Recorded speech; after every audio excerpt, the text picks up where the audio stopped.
पूर्णमदः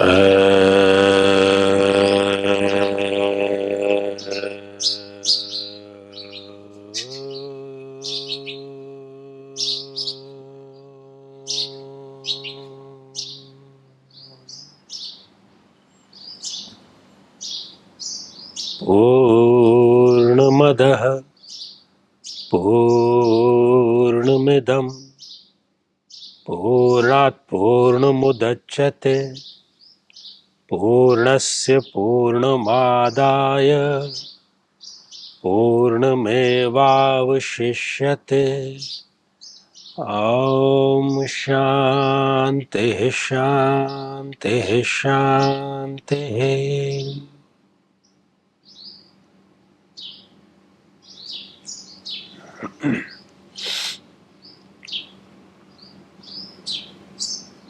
गुरुदेव प्रणाम। गुरुदेव, क्या इच्छाओं का कहीं जाकर अंत होगा? एक इच्छा पूरी होती नहीं कि उसके पहले ही दूसरी नई इच्छा सामने आकर खड़ी हो जाती है। आखिर ये सिलसिला कहाँ जाकर रुकेगा?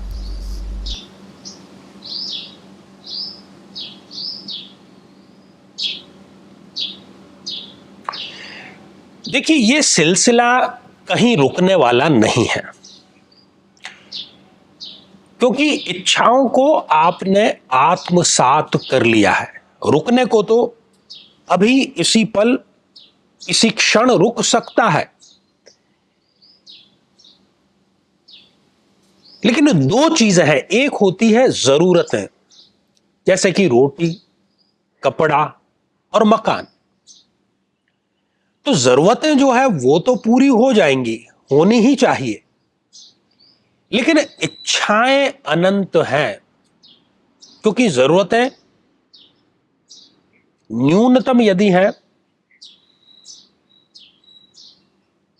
उसको कोई भी व्यक्ति आसानी से जुटा सकता है, लेकिन इच्छाएं जो है वो मन की कल्पनाएं हैं। और जैसे मन की कल्पना की कोई सीमा नहीं, एक पल में यहां तो एक पल में सीधा मंगल ग्रह पर। तो इच्छाओं का सीधा संबंध चूंकि हमारे मन से है, हमारा मन करता है कि इस प्रकार की लग्जरी हो, जीवन में इस प्रकार के सुख के संसाधन हो, और प्रत्येक जो इच्छा है आपको ऐसा लगता है कि आपकी ये इच्छा थी और ये पूरी हो गई, तो आप उसको सुख के रूप में ले लेते हैं। यहीं पर आप सबसे बड़ी गलती करते हैं। आपका जो ईगो है वो उसी समय सेटिस्फाई हो जाता है और आप एक नई इच्छा के पीछे दौड़ने लगते हैं। इच्छाएं हैं अनंत, लेकिन रिसोर्सेज आपके पास में है सीमित, लिमिटेड। तो अपने लिमिटेड रिसोर्सेज से आप अपनी असीमित इच्छाएं कभी पूरी नहीं कर पाएंगे। और इसके बीच का जो डिफरेंस है, इच्छा और वास्तविकता, वो ही दुख का कारण है। और क्या सुंदर बात कहते हैं कबीरदास जी की, चाह गई। आपने पूछा ना कि इच्छाओं का अंत क्या है।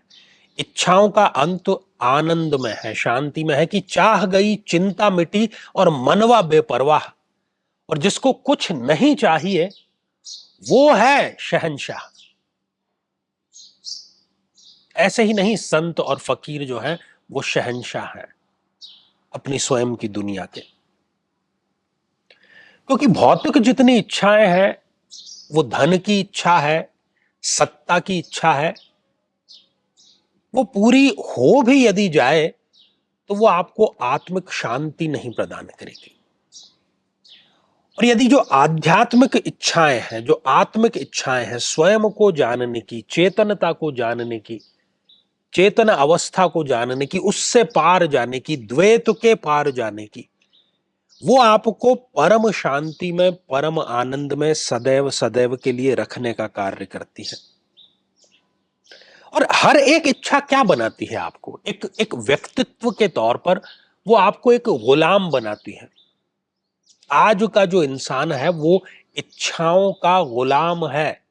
इच्छा पूर्ति के लिए सुबह से लेकर संध्या काल तक वो लगा रहता है एक मशीन की तरह, और इस गलतफहमी में रहता है कि मैंने ये संसाधन जो है वो जुटा लिए। जबकि जो सही तरीका है स्वयं पर विजय प्राप्त करने का, वो है इच्छाओं को पूरा नहीं करना, बल्कि इच्छाओं को भूखा मारना।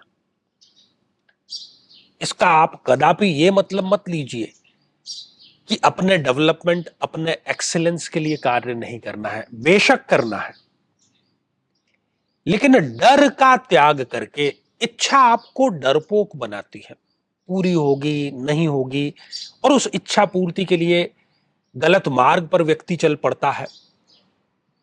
इसकी बजाय अगर आपको त्याग करना है तो इच्छा का त्याग नहीं करना है।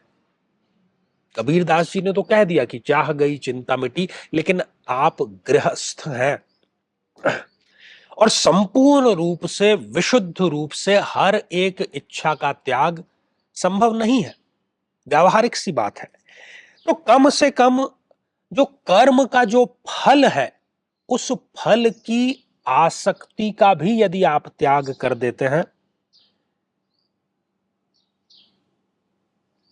तो आपकी सफलता इसी में सुनिश्चित हो जाती है।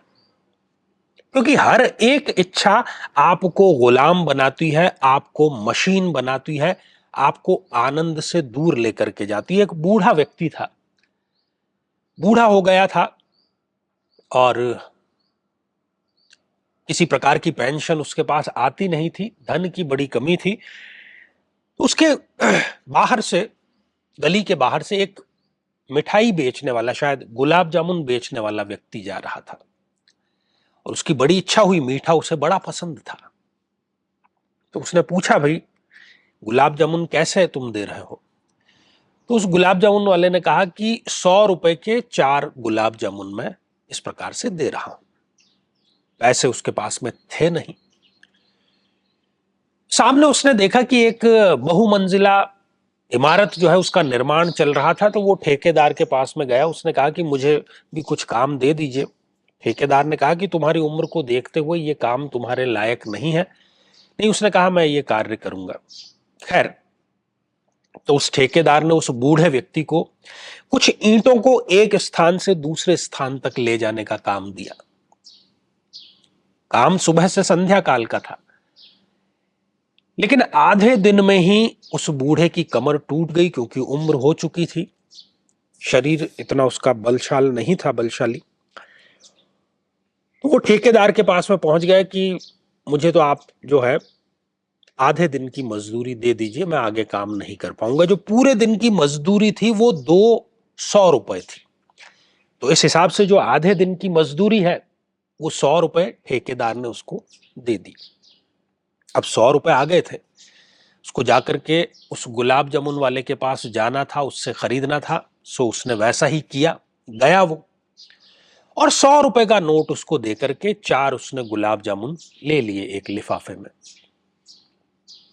लेकिन उसने उस गुलाब जामुन को खाया नहीं।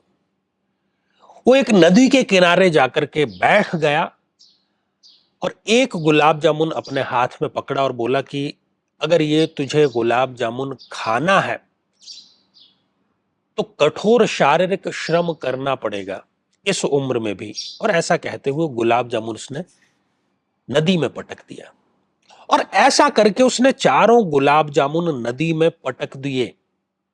इच्छा का उसने त्याग कर दिया, क्योंकि इच्छा जिस कीमत पर उसने खरीदी थी उस कीमत को वो चुकाने के लिए तैयार नहीं था आगे के भविष्य में। तो जब भी कोई नई इच्छा आपके मन में जन्म लेती है तो उसके लिए आप क्या त्याग कर रहे हैं? अपने आनंद का त्याग कर रहे हैं, अपनी शांति का त्याग कर रहे हैं, अपने जमीर का त्याग कर रहे हैं, अपने व्यक्तित्व का त्याग कर रहे हैं। उस सौदे को देखते हुए फिर ही आपको कोई कदम आगे बढ़ाना चाहिए। 84 लाख योनियों में भटकने के बाद कहीं जाकर ये मानव शरीर मिला है, और जिसे हम भोग, वासनाओं और विलास में व्यर्थ दमा रहे हैं, जिसका सुनिश्चित परिणाम दुख और पछतावा है ही। जब तक जीवन है सुख और दुख का ये क्रम तो चलता ही रहेगा, लेकिन गुरुदेव के आशीर्वाद से आप सदैव आनंदित, हर्षित और प्रसन्न बने रह सकते हैं। ये एक पुनर्जीवन के समान है। परम पूज्य गुरुदेव आचार्य चंद्रकांत जी से गुरु दीक्षा प्राप्त कर अपने जीवन को सार्थक बनाएं, ताकि आपको अलौकिक, पारलौकिक और सांसारिक सभी सुखों की प्राप्ति हो सके।